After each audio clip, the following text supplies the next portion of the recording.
Rain poured down from the blackened sky as Damien Vu stood alone under the flickering streetlight.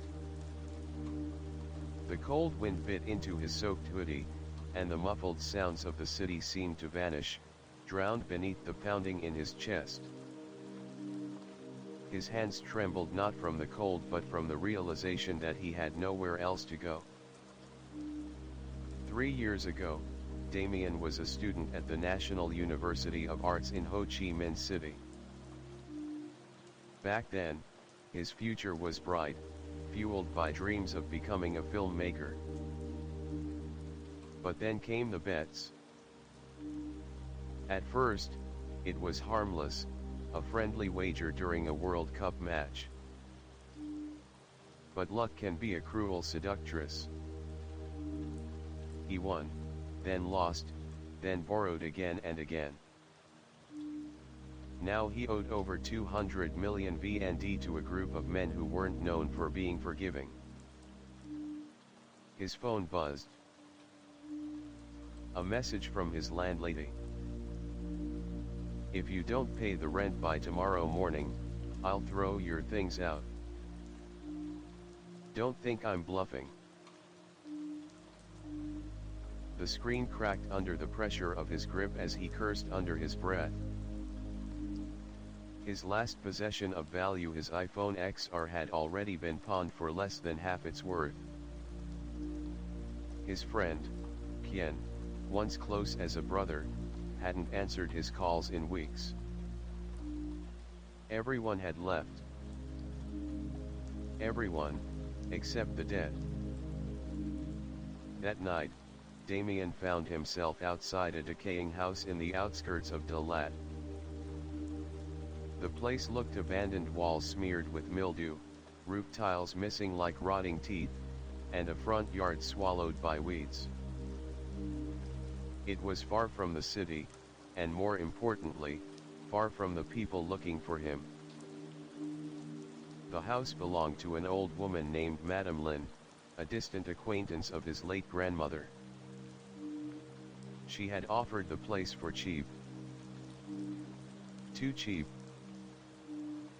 No one wants to stay here, she said, handing him the rusted keys.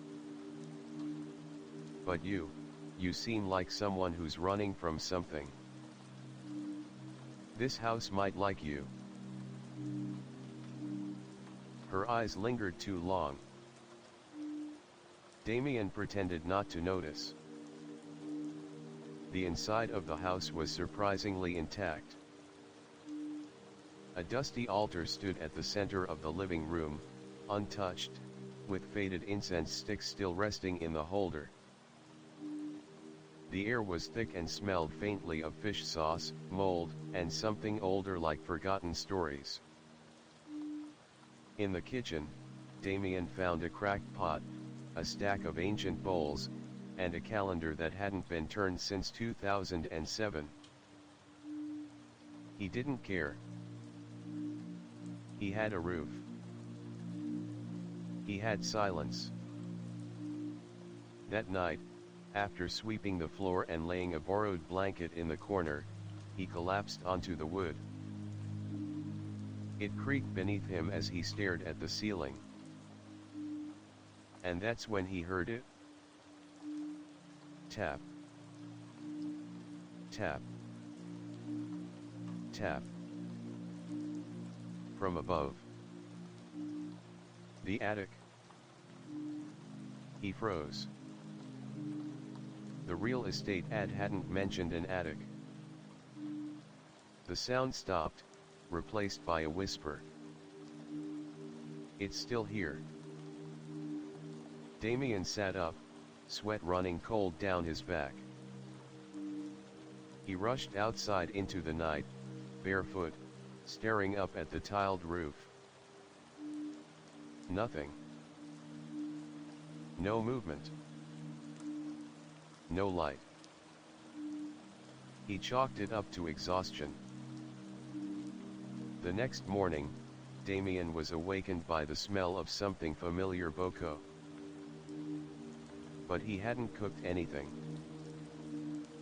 The scent faded quickly, replaced by silence. On the kitchen counter, a bowl sat clean, dry, and empty. Had someone been here? He pushed the thought away, pulled out his notebook, and tried to write. It had been months since he'd touched a script. But his fingers wouldn't move. The memories were louder. He remembered Lan, his ex-girlfriend. The one who begged him to stop gambling. The one he shouted at when she found out about the debts. She had walked away with tears in her eyes. She was right. He whispered into the air, as if she could hear him.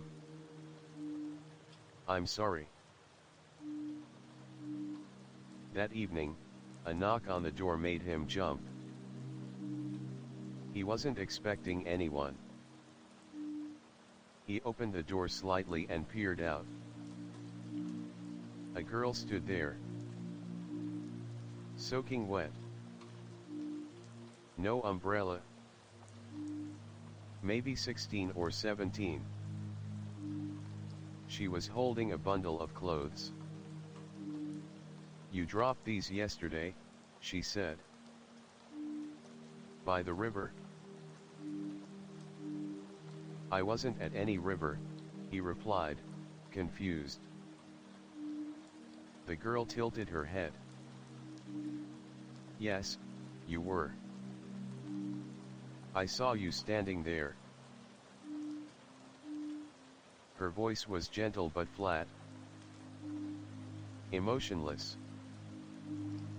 He hesitated before taking the clothes. They weren't his. When he looked back up, the girl was gone. That night, the dreams returned. He was standing in front of a giant banana tree behind the house. The trunk split open, revealing a hollow core filled with bones and black water. A baby was crying somewhere in the dark. He turned to run but slipped, falling into the pit. He woke up gasping, throat dry, shirt drenched in sweat. The clock read 3:25 a.m. The next morning, Damien ventured into the backyard for the first time. He found a banana tree. Exactly as in his dream. At its base, the ground was freshly disturbed. No weeds. No insects. Just turned earth. Something had been buried there. Or someone. As he stared at it, a chill crept up his spine. From the corner of his eye, he saw movement. A shadow. A figure. Watching from the window. Inside his house. The unease hadn't left Damien since he saw the shadow watching from inside the house. He had locked every door and window before stepping outside. There was no way anyone or anything should have been in there. His hands trembled slightly as he returned inside. The curtains were still. The air, still damp and heavy, offered no clues. It was as if whatever was there had left, or was still hiding. He turned back to the banana tree outside. Something about it called to him. That night, Damien lit a stick of incense.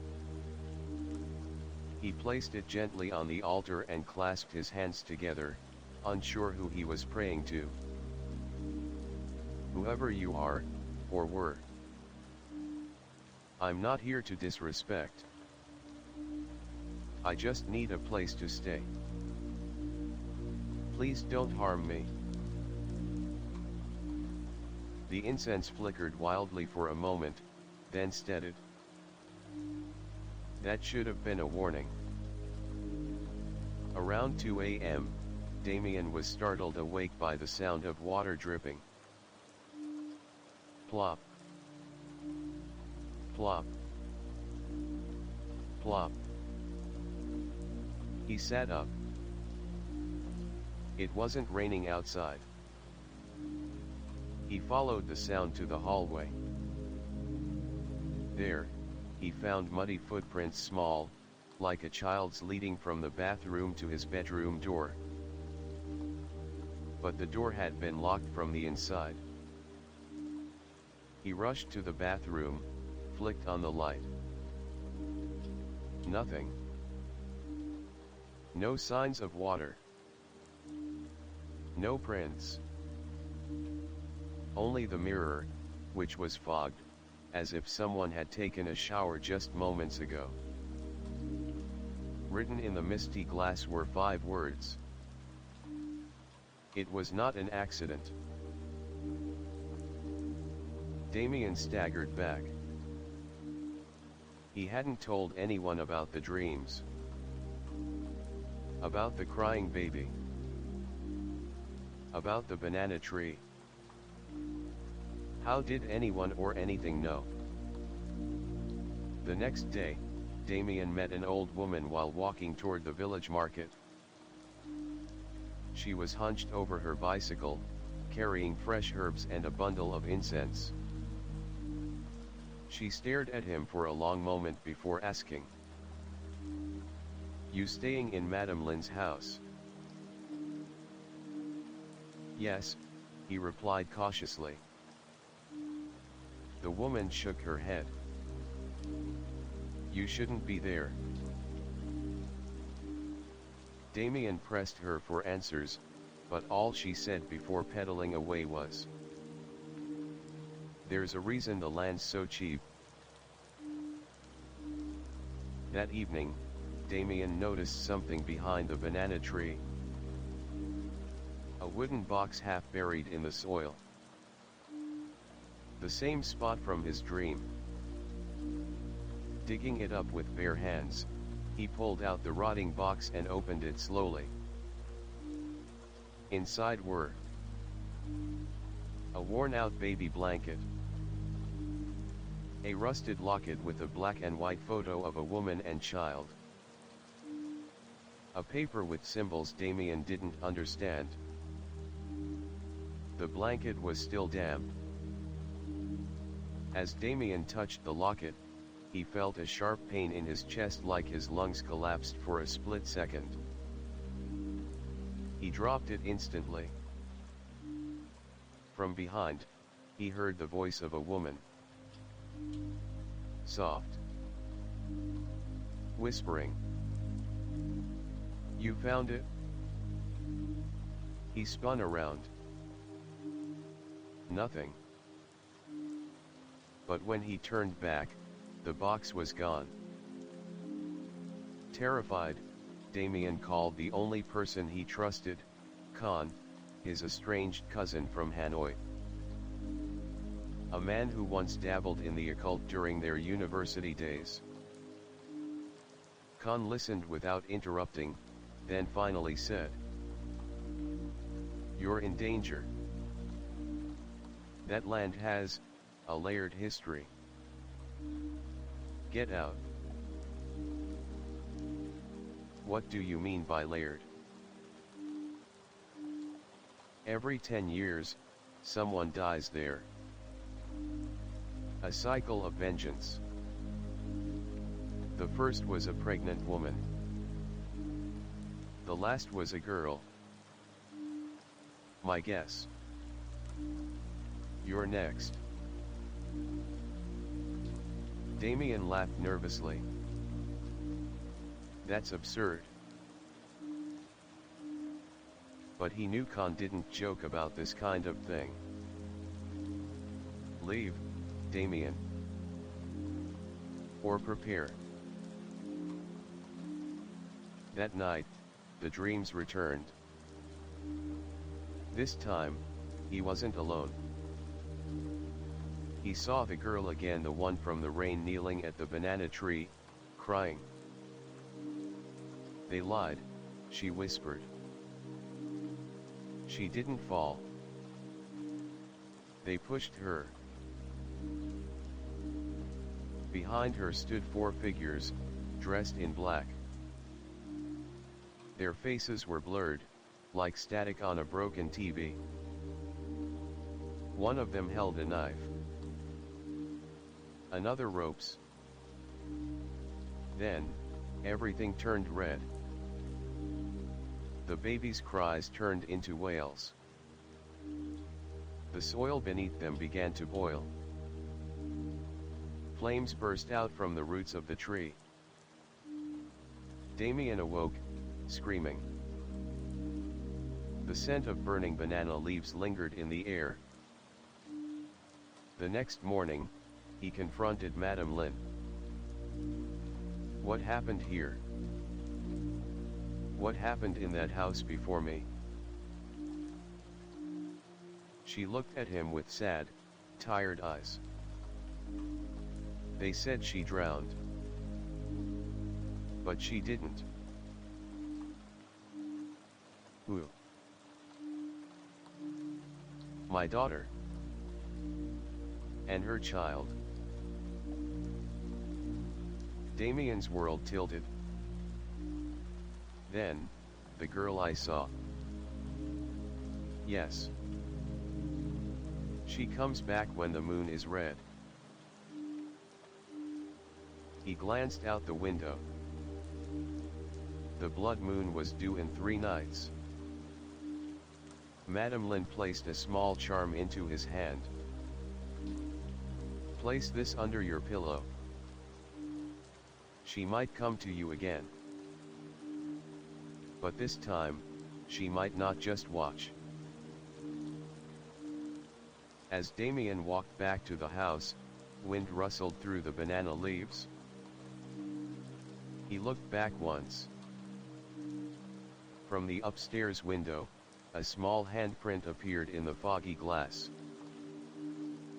But he lived alone. Damien couldn't sleep the night after Madame Lin told him the truth. Every creak of the old wooden walls felt like a whisper. Every gust of wind through the banana trees sounded like a warning. He lay awake, the charm she had given him pressed tightly beneath his pillow. Its metallic corners dug into his cheek, but it was better than being defenseless. Then it happened. The lights flickered. The air turned cold. And the sound of a lullaby began to drift through the house. "Hey, oi, Giokan engu engon. Du ng ko si nu a kanoi." The voice was soft, maternal, aching with sorrow. Damien sat up, his heart pounding. The lullaby was coming from the hallway. From the attic. The attic that wasn't supposed to exist. Gathering every ounce of courage, he grabbed a flashlight and stepped outside his bedroom. The hallway stretched longer than usual, the shadows darker, denser, as if the walls were shrinking. He reached the ladder to the attic, a place he swore wasn't there the day before. He climbed slowly. Each step creaked like it would give way. Dust floated in the air like old memories. At the top, he pushed open the panel. What he saw froze his blood. Inside was a small crib. Old. Rotting. Rocking gently on its own. Beside it stood a photograph pinned to the wall, black and white, faded. It was the woman from his dream. And she was holding the same baby blanket Damien had found buried. He turned to leave, but a voice stopped him. You shouldn't have touched it. He spun around. The woman was standing by the crib. Face pale. Eyes hollow. Tears of blood streaming down her cheeks. You woke him up. Damien fell backward, tumbled down the ladder, and hit the floor hard. When he looked back up, the attic door was gone. Just ceiling. As if it had never existed. But the lullaby still echoed in his ears. The next morning, Damien called Khan again. You said there was a cycle. That every 10 years, someone dies. But what if the cycle's broken? Khan paused, then replied. If the ritual isn't completed, the curse spreads. Damien's voice trembled. What ritual? There was once a pact made under a red moon. Blood was offered. In return, a child was spared. But the debt was never paid. That family, Madame Lin's family, they took something they weren't supposed to. The baby.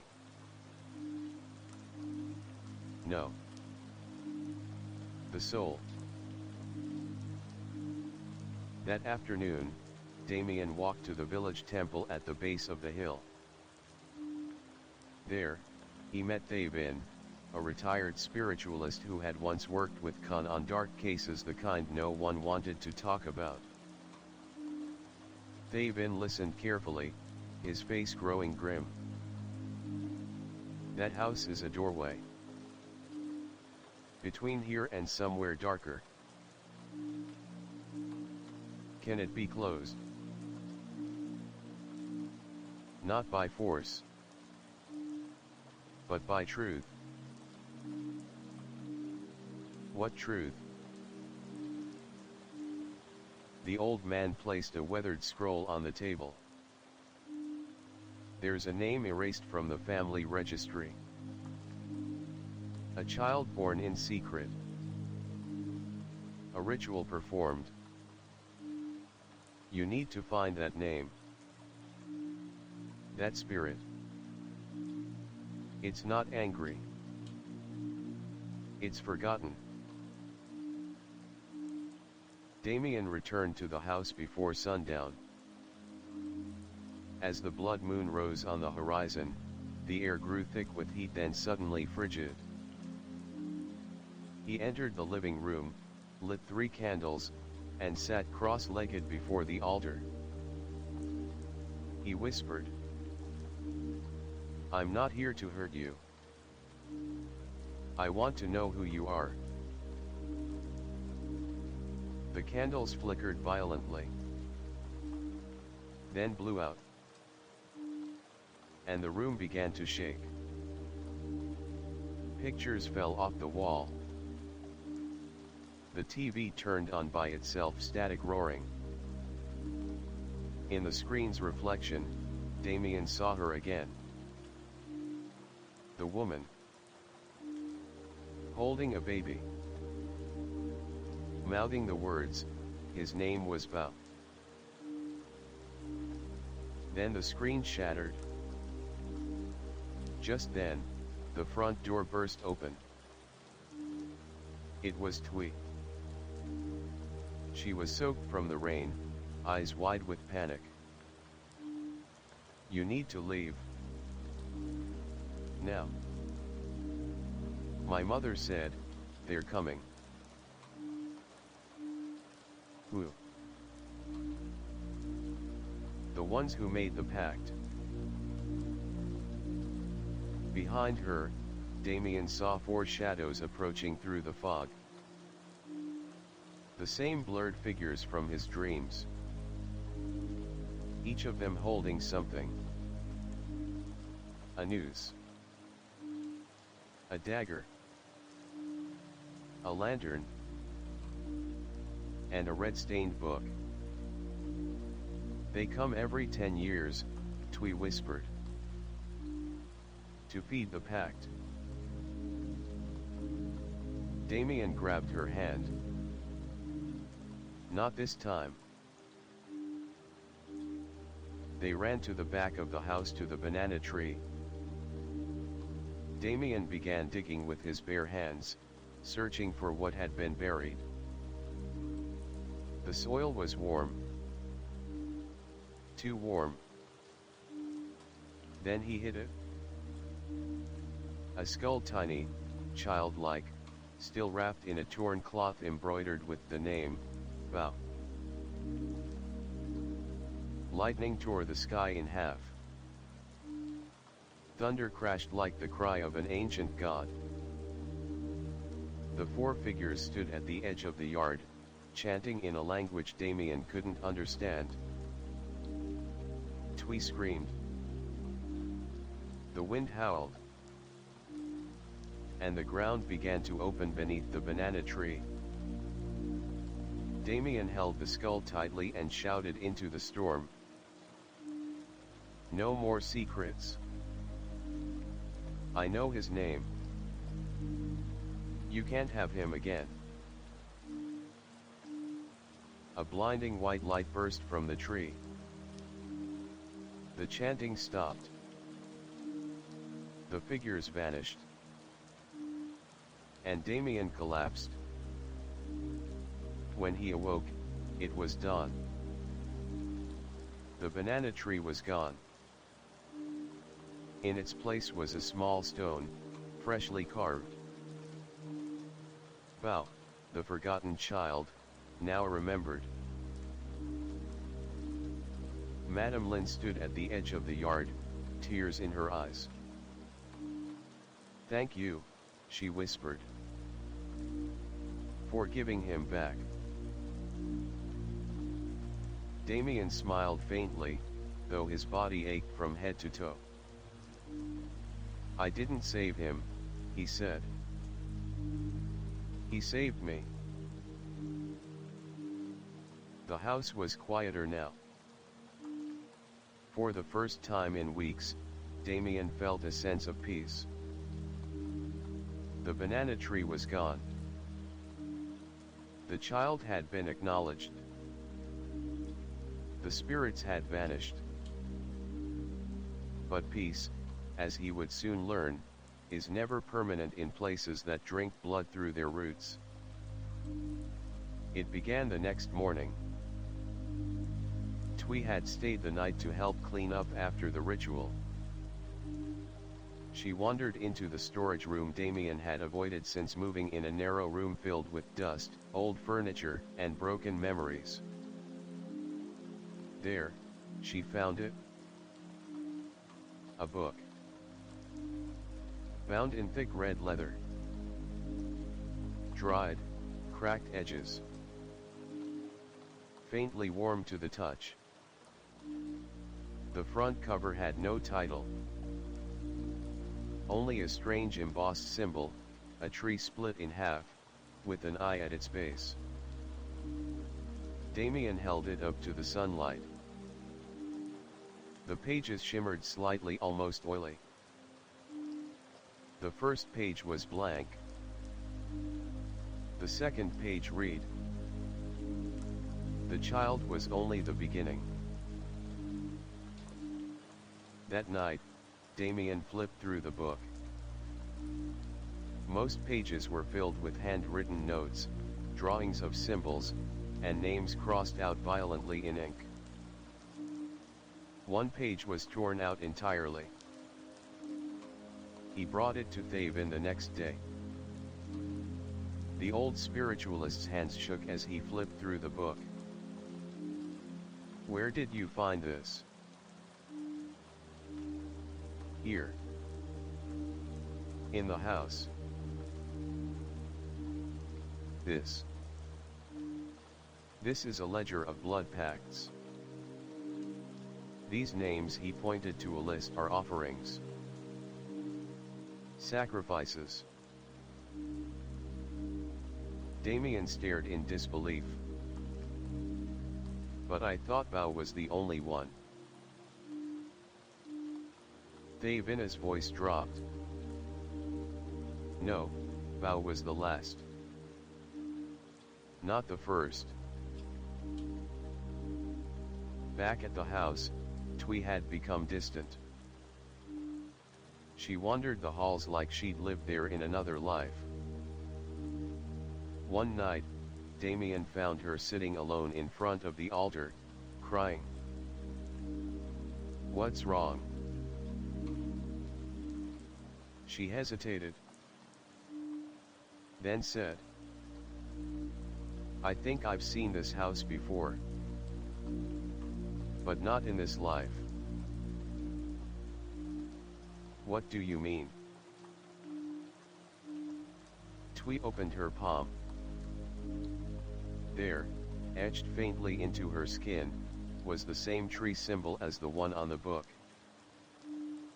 "I dreamt of fire. Of voices chanting my name. And a woman screaming, begging them to spare me." "You think you're part of the Pact?" "I don't know. But I think my mother does." That evening, Damien confronted Madame Lin. He showed her the book. She turned pale. "You weren't supposed to find this. Then tell me the truth." She sighed, long and heavy. "I was young. And desperate. My child was dying. They said they could save her, but I had to give something in return. They never said what. And you agreed." "I didn't know it meant generations would be cursed." "Who are they, Madame Lin?" Her voice dropped to a whisper. "The four who guard the gate." Damien remembered them, the four shadowy figures with blurred faces, one with a noose, one with a knife, one with a lantern, and one holding the red book. "They're not ghosts," she continued. "They're something older. Something that was sealed here, long before this village was founded." She glanced at Tui. "You were born on the night of the blood moon. Just like Bao. Just like me." Damien's eyes widened. "You're part of this too." Madame Lin nodded, tears falling freely. "I've carried this curse in my blood for 70 years. But the book chose you to end it." That night, Damien and Tui read deeper into the blood book. One page stood out. Written in dark ink. "When the fourth moon bleeds, the gate will open. A soul must stay behind, or all shall be taken." There were symbols drawn underneath the ritual. A banishment. But also a price. "Someone has to stay behind," Tui whispered. "It won't be you," Damien said, gripping her hand tightly. But deep down, something inside him already knew. It would be him. As the fourth blood moon approached, the house began to shift. Walls creaked louder. Shadows moved on their own. The mirror in the hallway cracked, revealing glimpses of other rooms that didn't exist. One night, Damien woke to find the door to the storage room wide open. Inside, the red book floated in midair glowing. Then it dropped to the ground, and its pages flipped wildly before stopping on a blank page. Words began to scrawl themselves across the paper in fresh ink. "You are the final name." Damien backed away in horror. "No. I saved Bao. I ended this." The ink bled deeper. "The pact ends with you." The days leading up to the final blood moon passed like a blur. Damien barely slept. The house had become alive. At night, the walls whispered in forgotten tongues. At dawn, shadows lingered longer than the sun should allow. And always there was the book. It followed him. No matter where he placed it, kitchen, attic, even buried behind the house, it would always return to his bedside table by morning. Opened. Waiting. On the evening of the fourth blood moon, Damien stood by the bare patch of earth where the banana tree had once towered. Only now did he notice the subtle pattern of the grass, a circular sigil burned into the soil, barely visible without moonlight. Thavin arrived just as the sun dipped below the hills, carrying a bundle wrapped in crimson silk. "The gate is sealed beneath this land," the old man said, placing the bundle at Damien's feet. "We're standing on it. And how do we stop it from opening?" "You don't." Damien froze. "Then why are you here?" The old man looked up at the moon, already glowing faintly red. "To help you choose what must be sacrificed." Twi appeared moments later, clutching the blood book against her chest. "It's begun," she said. "The names, they're changing. Damien, your name is fading." Damien snatched the book from her. Indeed, his name, once scrawled across the final page in black ink, was now gray and crumbling, as if being erased from existence. "What does it mean?" he asked. "It means you've already begun to offer yourself," said Thavin. "I didn't agree to anything. Not with words, but with intent. You claimed responsibility. You invoked his name. You carried the child's memory. So I'm cursed for caring." "No, Damien. You're chosen for caring." Thunder rolled across the distant hills. The wind turned cold. The ground beneath them trembled. A crack split open in the center of the old banana tree stump, and from it, a staircase of roots and stone began to unfurl, descending into darkness. The gate had awakened. Damien, Twi, and Thavin descended into the earth, torches flickering as damp air wrapped around them. The deeper they went, the colder it became. Carved into the stone walls were hundreds of names, some ancient, some familiar. Many were scratched out violently. A few still bled fresh red, as if time had no meaning here. At the base of the stairway stood a giant stone door, covered in moss and pulsing faintly. The symbol of the split tree and eye gleamed at its center. And in front of it stood the four. This time, they were clear. No longer shadows.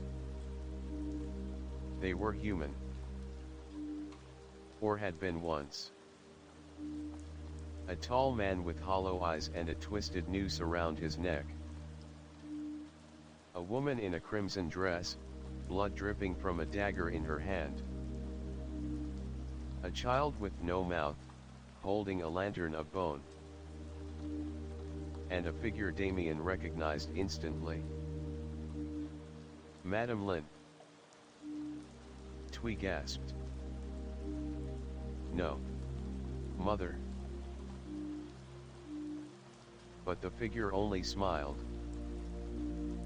She gave herself to us long ago, the noose man whispered.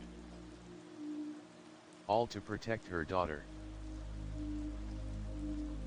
Now, said the dagger woman, the final name must be written in blood. Thavin stepped forward. Take me. The four laughed.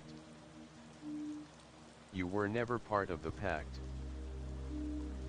Your offering means nothing. They turned to Damien.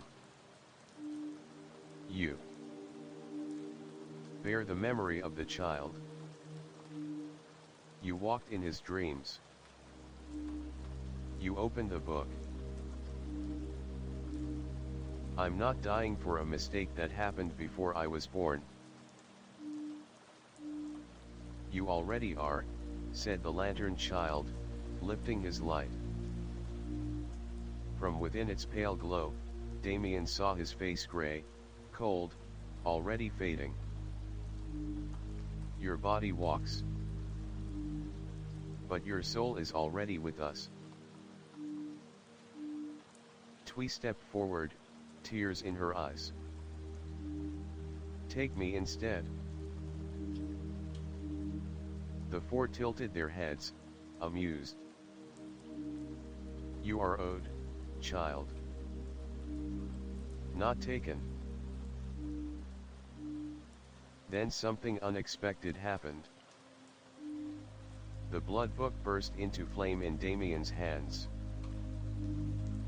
Pages turned faster and faster, until the last blank page ignited. From the fire, a voice boomed. One may stay. Four must fall. The four screamed. The lantern shattered. The noose snapped. The dagger dissolved. Madame Lin collapsed, her eyes open wide but lifeless. The gate trembled. The stone door cracked. Damien stepped forward. Let me seal it. He turned to Twee. Live a life worth remembering. Tell them the truth. Break the silence. She grabbed his hand. Please don't. I already did, he said, smiling softly. He pressed his hand to the door. His name burned brightly once more, then turned black. The stone absorbed him. The gate closed. The earth sealed. Silence returned. A year later, Twee sat in front of a new shrine built beside the land. She lit 3 sticks of incense. To Damien Vu, she whispered, the forgotten soul who remembered us all. In her hands, she held a notebook. The title, Whispers Beneath the Roots, the Damien VU tapes. The end of Book 1. It had been 1 year since Damien VU vanished beneath the old earth. 1 year since the gate sealed itself shut. 1 year since the whispers returned. Twee had tried to move on. She left the cursed village behind, changed her name, and enrolled in a quiet university in Dalat. She never told anyone what had happened, not truly. The newspaper had blamed Damien's disappearance on a mental episode and possible landslide. They never found a body. They never found a book. But Twee knew the truth. And the truth refused to sleep. Every night at exactly 3:25 a.m., she would wake to the same sound. Tap. Tap. Tap. From the window. Always from the window. No matter where she moved, dorm room, hotel, friend's couch, the tapping followed. And always, outside, there would be a lantern, floating in the darkness. Never lit. She began to draw the face from her dreams. Over and over. A child. 7 or 8 years old. Bald. Hollow eyes. No mouth.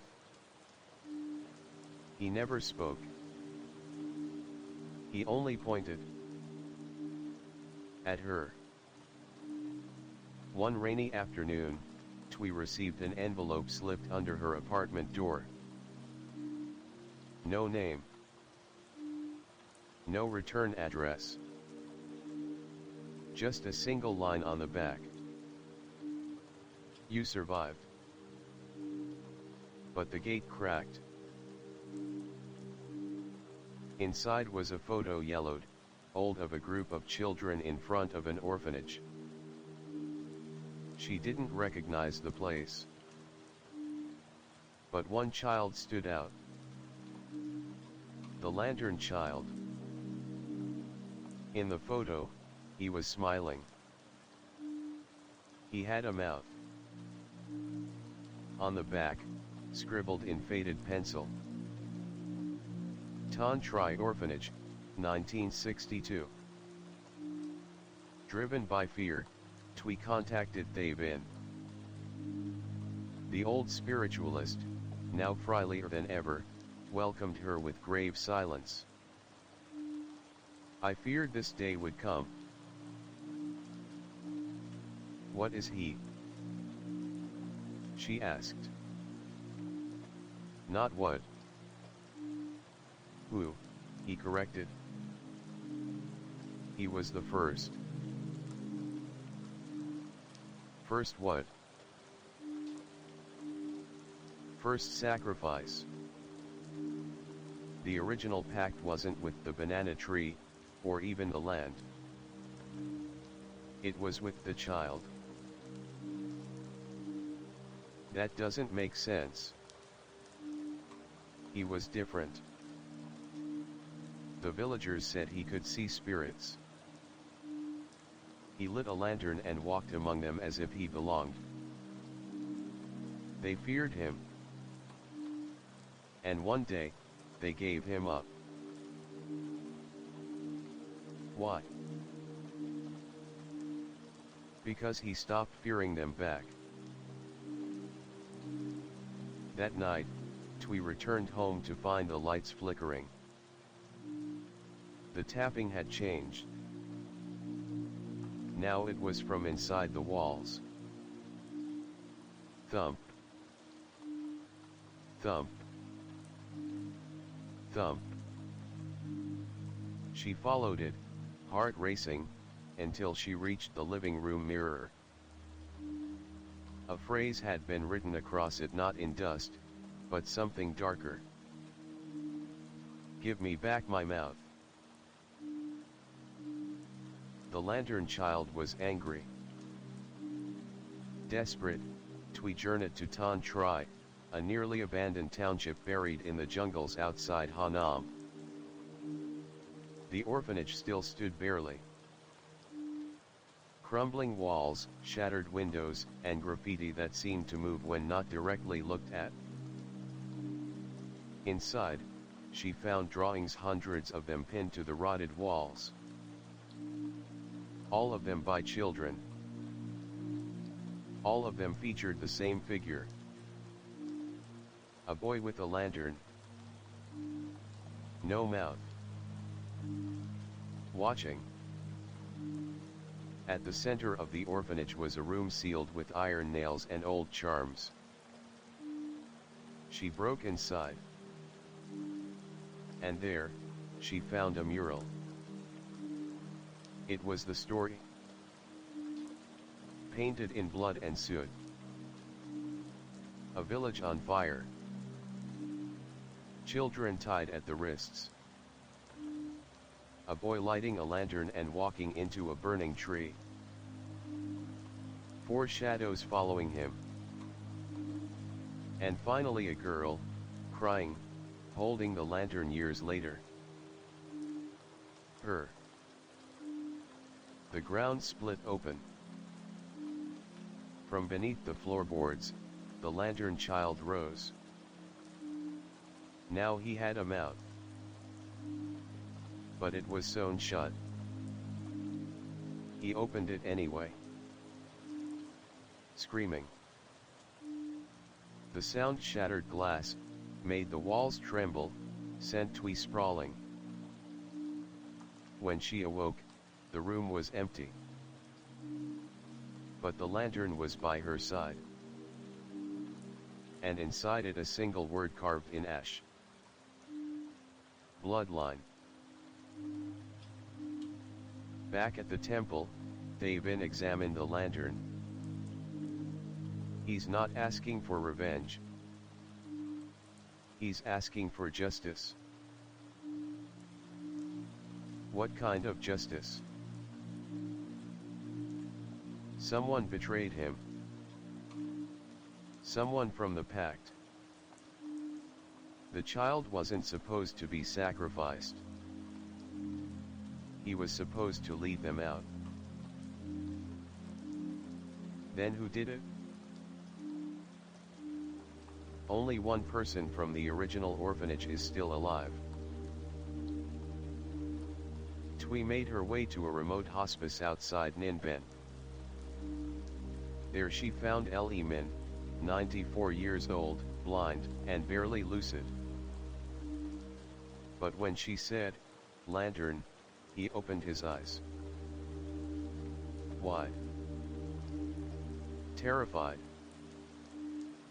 "I was just a boy. They told me if I helped, I could live." Helped how? Held the knife. Cut his tongue. Sealed the pact. Why? Because he could speak to them. The ones beneath. Tears poured down the old man's face. He wasn't evil. We were. Then how do I end this? You light the lantern, and walk back into the gate. That night, under the first blood moon of the new cycle, Twee stood again at the scorched patch of earth. She placed the lantern down. Lit it. The ground trembled. And a single voice, clear, young, and broken, called out from the darkness. "Will you walk with me this time?" She whispered back, tears falling. Yes. And as the light swallowed her, she vanished. The light from the lantern flickered wildly, casting long, quivering shadows on the ancient stone walls as Twee stepped cautiously into the depths below the earth. The air was thick with moisture and an unsettling chill that seemed to seep into her bones. Around her, the silence was absolute, broken only by the faint drip of water somewhere far ahead. The lantern child walked beside her, his small hand clutching hers tightly. His eyes, now glowing faintly blue, scanned the darkness with a wisdom far beyond his years. Though his mouth remained sewn shut, Twee could feel his silent voice guiding her, urging her forward. As they descended, the tunnel walls revealed strange carvings, ancient glyphs depicting scenes of sacrifice, betrayal, and imprisonment. Figures chained beneath great trees, their faces contorted in agony and defiance. Twee shivered, realizing these were not just stories, but warnings. Suddenly, a low growl echoed from the darkness ahead. Something was watching. Twee tightened her grip on the lantern, her heart pounding. From the shadows emerged figures, grotesque and twisted, half human, half shadow, the ones beneath. Their eyes glowed red, their forms shifting like smoke caught in a breeze. They moved without sound, surrounding her and the child. One stepped forward, its voice a rasp like dead leaves scraping stone. "Who dares disturb the sealed pact?" Twee swallowed her fear. "I am Twee. I bear the bloodline of the pact. I seek to end this curse." The creatures hissed and circled. "You are marked. The price is steep." Suddenly, a blinding flash of light erupted from the lantern child's body. The creatures recoiled, shielding their eyes. The child's hands glowed with ethereal energy, illuminating the carvings on the walls, revealing a hidden doorway. "The gate," Twee whispered. They stepped through. Beyond was a cavern vast and endless, filled with roots pulsing like veins. At the center stood an altar carved from obsidian. Upon it lay the blood book, now whole and glowing with a crimson light. But between her and the altar stood a woman, cloaked in shadows but unmistakably human. Her eyes burned with hatred and sorrow. "I am Hoa," she declared, voice trembling with rage. "You seek to undo what was done. But you know nothing of the price." Hoa revealed the truth. She was the original woman sacrificed, trapped between worlds to bind the pact.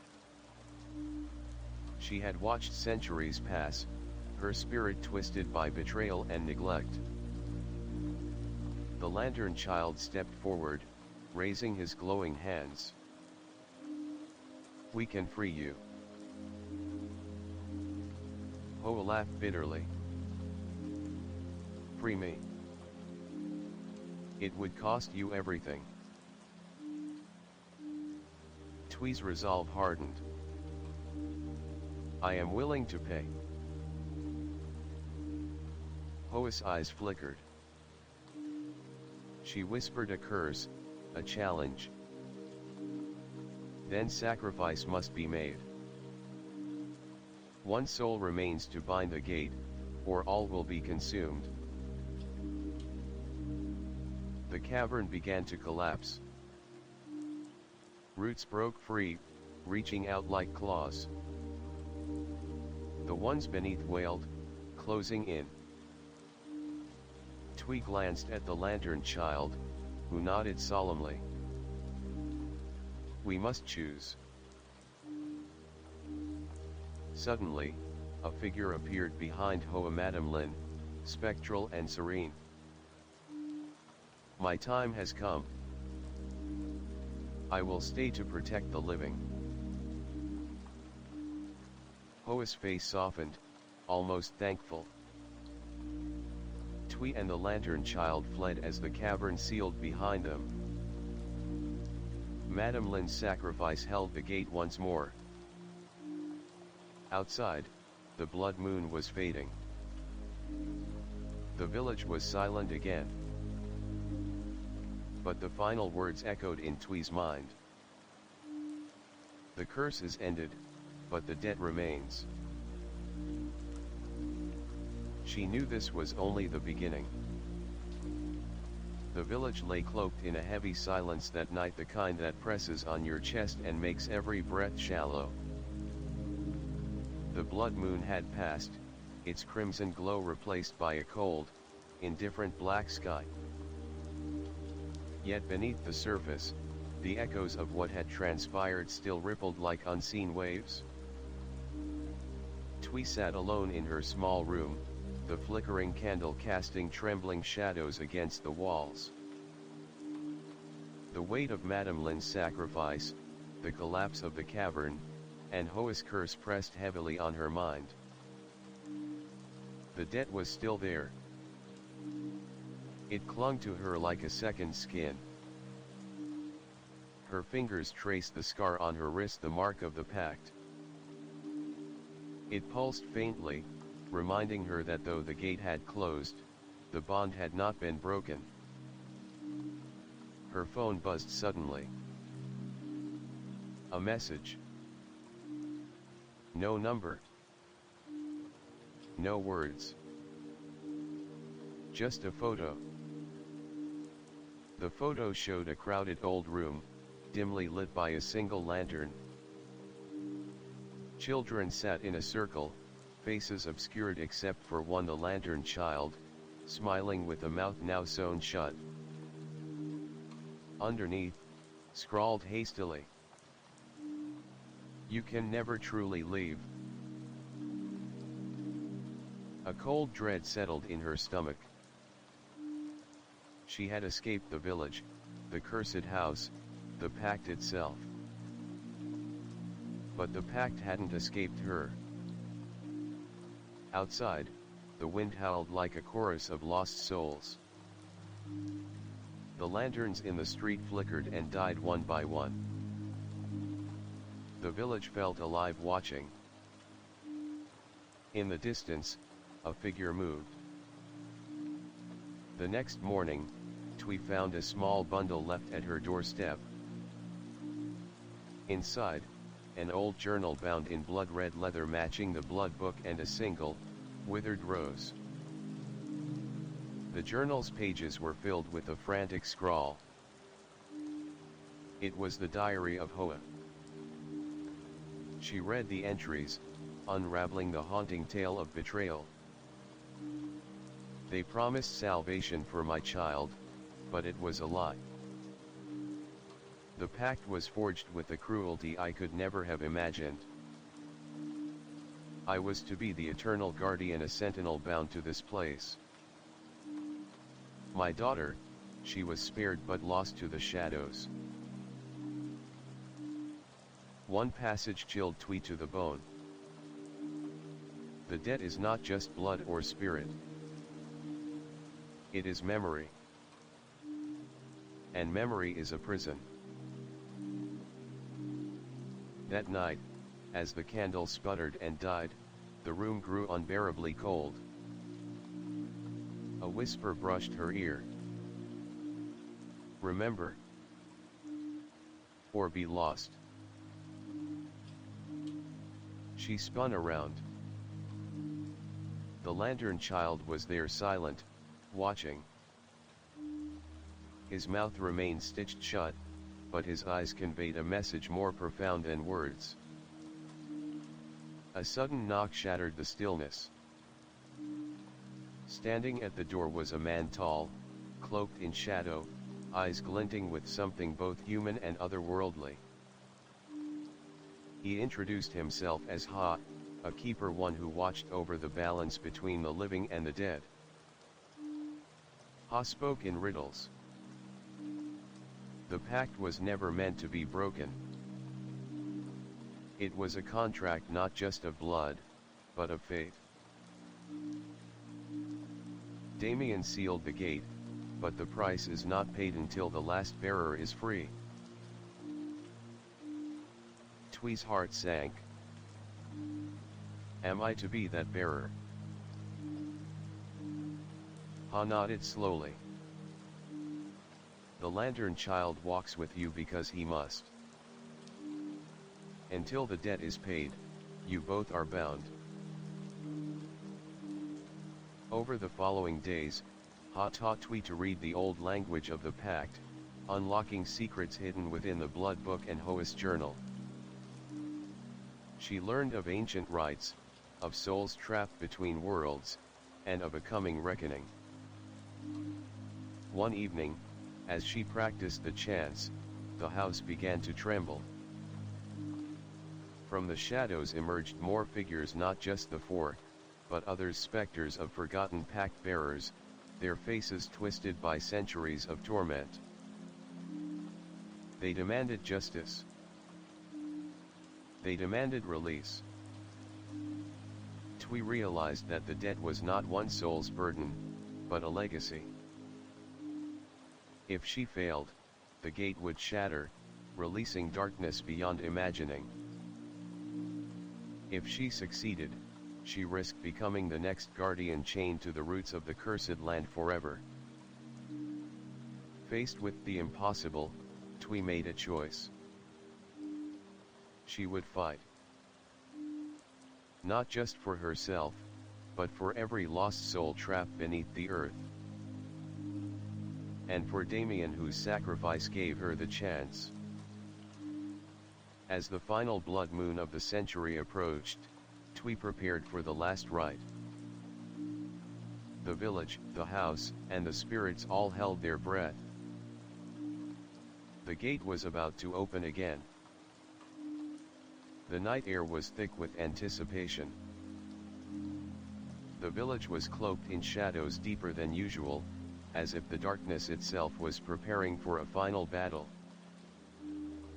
The moon hung low and heavy, an ominous crimson orb bleeding light into the blackened sky. This was the last blood moon of the century, the night when fates would be decided and debts either paid or claimed. Twee stood before the old altar inside the cursed house, the blood-red leather book open on its surface.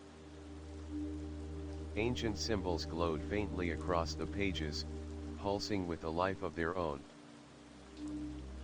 Her hands trembled slightly as she traced the incantations written in the forgotten language of the Pact. The lantern child sat quietly beside her, his eyes glowing softly, his mouth still sealed, yet his presence a source of comfort in the suffocating darkness. Outside, the wind howled and the trees groaned as if mourning the inevitability of what was to come. Somewhere far away, a wolf howled a lonely cry that pierced the stillness. Twee's thoughts drifted back to Ha, the enigmatic keeper who had come to her in the days before. His lessons had been cryptic, but clear in their warning. The pact was woven not from blood alone, but from the threads of memory and will. Your heart must be pure. Your resolve, unyielding. As the clock struck midnight, the house began to tremble. The walls pulsed as if breathing, and the flickering candle flames stretched and warped into ghostly shapes. The air thickened, heavy with the scent of decay and earth. A low murmur arose from the depths of the house, voices chanting in the ancient tongue, calling forth what had been sealed. Suddenly, the floor beneath the altar cracked open with a thunderous roar. A swirling vortex of shadow and light erupted from the fissure, pulling at the edges of Twee's robes and the lantern child's lantern. From the abyss emerged the noose man, the dagger woman, the lantern child's shadowy double, and the silent figure of Madame Lin, now more ghostly and terrifying than before. Their eyes burned with hunger, their voices like a chorus of wailing banshees. The debt remains unpaid. The bearer must remain. Twee stood firm, chanting the protective incantations she had learned. The glowing symbols on the book flared brightly, forming a shield around her and the child. The lantern child raised his small hands, unleashing a wave of ethereal light that pushed the shadows back. But the shadows were relentless. The noose man lunged, ropes flying like snakes, aiming to bind Twee's wrists. The dagger woman struck with a cruel blade, slicing through the air dangerously close to the child. Twee dodged, her heart pounding like a war drum. She felt the weight of centuries on her shoulders. Suddenly, the ground shook violently. Roots burst through the cracked floor, twisting and writhing like living serpents. They coiled around the shadows, dragging them screaming back into the abyss. The silent figure of Madame Lin stepped forward, her ghostly form shimmering with sacrifice. This ends tonight. With a final incantation, she shattered the Pact's seal, releasing a blinding light that consumed the darkness. As the light faded, the room was silent. The fissure closed. The four were gone. Twee collapsed, tears streaming down her face. The lantern child sat quietly, his eyes peaceful for the first time. "It's over," she whispered. "We're free." But in the depths of the earth, a faint whisper echoed. "Debt never dies." The silence after the battle was thick but deceptive. Though the four had been banished and the gate sealed, a restless shadow lingered, a debt unpaid, a promise unfulfilled. Twee felt it deep in her bones as she stepped out into the pale dawn, the air still heavy with the scent of earth and smoke. The lantern child walked beside her, no longer a silent shadow but a living beacon, his eyes bright with an inner fire. The village seemed changed.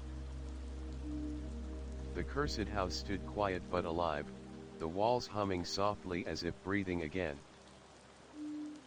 The old altar was empty, the blood book vanished, but the mark of the pact remained on Twee's wrist, a burning reminder. She knew the debt wasn't over. Days passed, and strange occurrences escalated. Children in the village began to vanish without trace. Animals fled the forests in terror. At night, flickering lanterns appeared outside windows, unlit, but ominous. Haunted by visions, Twee returned to the ruins of the Tan Tri orphanage. The walls seemed to pulse, shadows writhing like living things. She found a hidden chamber beneath the floorboards, sealed by old iron chains and covered with faded symbols. Inside, a small coffin rested, ancient, worn, sealed tight. The lantern child reached out, his hand glowing as he touched the lid. Suddenly, the coffin trembled and cracked. From the coffin emerged a figure, pale and gaunt, a boy older than the lantern child, his eyes burning with rage. He was Min, the forgotten brother, the true bearer of the last debt. Min's voice was cold as ice. You freed the four, but you left me bound.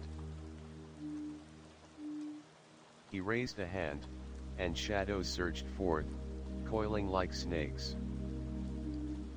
Twee and the lantern child stood firm, but the darkness was overwhelming.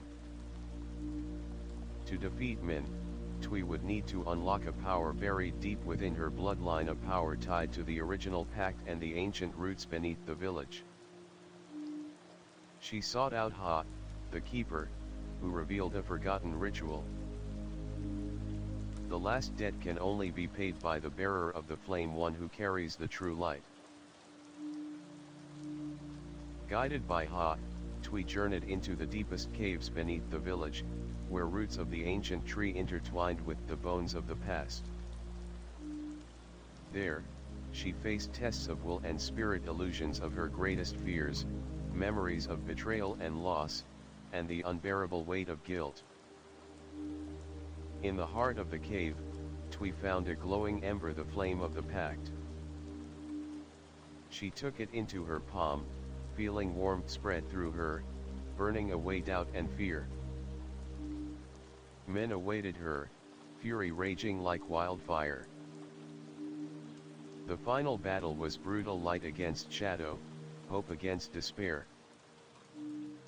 Twee channeled the flame, her voice ringing with ancient power as she recited the sacred incantation. Min screamed as the light consumed him, his shadow dissolving into nothingness. The cave shook as the final chains binding the village's curse shattered. Emerging from the depths, Twee was forever changed. The mark on her wrist faded, replaced by a radiant glow. The lantern child smiled, his mouth finally unsealed. Together, they had paid the last debt. But as the sun rose over the village, a new shadow flickered in the distance. The dawn broke over the village like a fragile promise. After the final battle with Min, a fragile peace had settled, yet the air remained thick with the restless energy, as if unseen eyes still watched from the shadows. Twee and the lantern child had returned from the depths, changed forever. The radiant glow on Twee's wrist was a beacon, proof that the last debt had been paid. But the bond between them was now stronger, unbreakable. The boy, once silent and voiceless, now spoke with a soft, clear voice, whispering secrets of the unseen world. The village was awakening. The trees whispered old songs, the wind carried voices long silenced. Yet something new stirred beneath the surface, an ancient force, more powerful and mysterious than anything Twee had faced. Late one night, as she sat by the altar, the shadows gathered again, this time different. Shapes flickered at the edge of her vision, shifting and multiplying. A figure cloaked in black appeared, the Shadow Keeper. His eyes gleamed with cold fire as he spoke. Your debt is paid, but the price remains. The cycle must continue. The gate is closed, but the balance is fragile. Twee's heart pounded. What price? What cycle? The Shadow Keeper smiled thinly. Every pact demands a guardian, and every guardian a successor. You carry the light, but one day, your flame too will dim. The roots demand renewal. Suddenly, the shadows lunged forward, enveloping the room in darkness.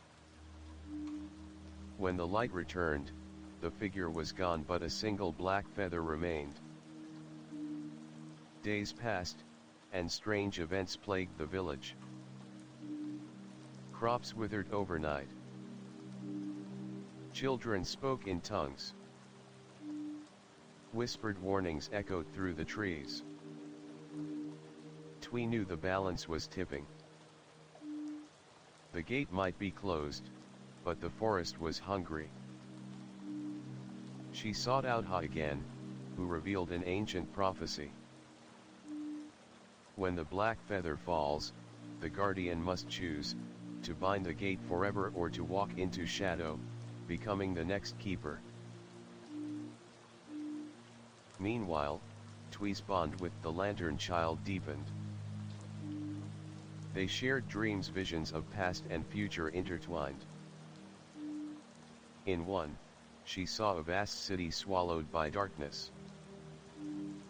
In another, a child's laughter echoed through empty halls. She realized the fight was far from over. One night, the village elder approached her with a warning. The ancestors speak, the cursed seed has been planted. If it blooms, all will fall. Determined to prevent disaster, Twee ventured into the forest, following the whispers of the trees to a hidden grove. There, she found a seed glowing with dark energy, pulsing like a heart. As she reached out, the ground trembled and the Lantern Child appeared. He whispered, "The future is fragile. We must protect it." Together, they planted the seed in sacred earth, chanting ancient words taught by Ha. The dark energy waned, replaced by a warm glow. But the victory was short-lived. The ground beneath them split open. From the depths rose a figure tall, cloaked in shadow, wielding a staff of twisted roots. He was the first keeper, the origin of the Pact, awakened from eternal slumber. His voice thundered. "You dare defy the cycle. The debt is eternal." Twee stood firm, clutching the Lantern Child's hand. "The cycle ends with me." The first keeper smiled cruelly.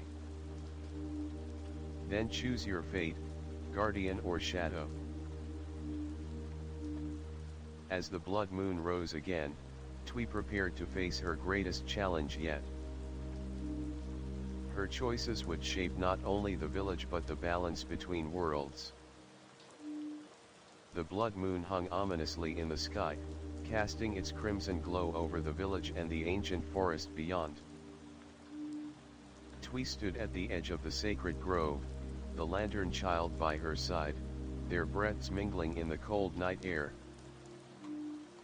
Before them loomed the first keeper, an imposing figure wrapped in shadows and vines, his eyes blazing with the fury of millennia.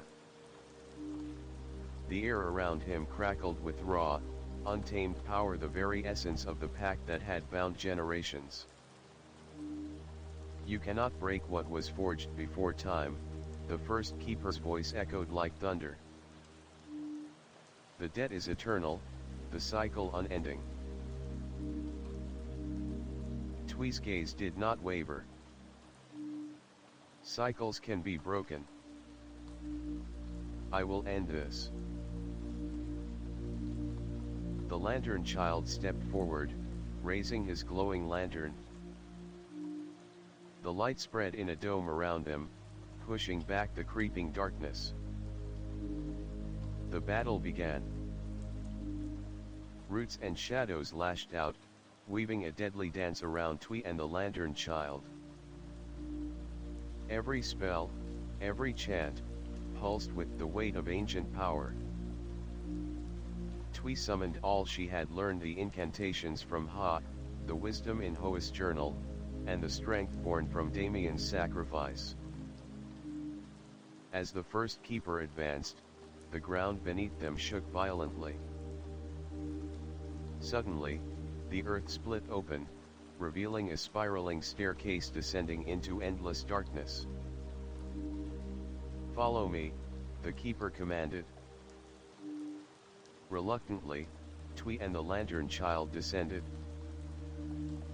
The staircase led to a vast cavern, walls dripping with luminescent sap. At the center was a colossal tree, its roots sprawling like serpents entwining the earth. Embedded in the trunk was a glowing heart, a pulsating core of the Pact's power. The keeper gestured. "You must offer your flame to the heart. Only then will the cycle cease." Twee hesitated, the lantern child looking up at her with silent encouragement. Taking a deep breath, she held out her glowing wrist, the mark of the Pact. The tree's heart pulsed violently, absorbing the light. Twee felt a searing pain, memories flooding her, visions of every soul trapped, every sacrifice made, every guardian bound. Her body grew weak, but her spirit soared. Suddenly, a surge of energy exploded from the tree. The cavern filled with radiant light, banishing the shadows. The first keeper fell to his knees, his power dissipating. The cycle. Broken. He whispered, fading into nothingness. Twee collapsed, the mark on her wrist fading to nothing. The lantern child smiled, finally free.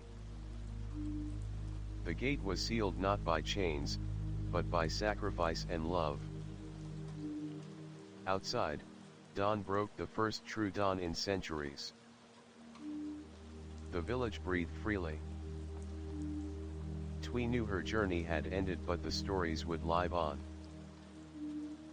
Tuda, title. Whispers Beneath the Roots, the Haunted Pact of the Blood Moon, a Vietnamese horror story. Mo-ta, description.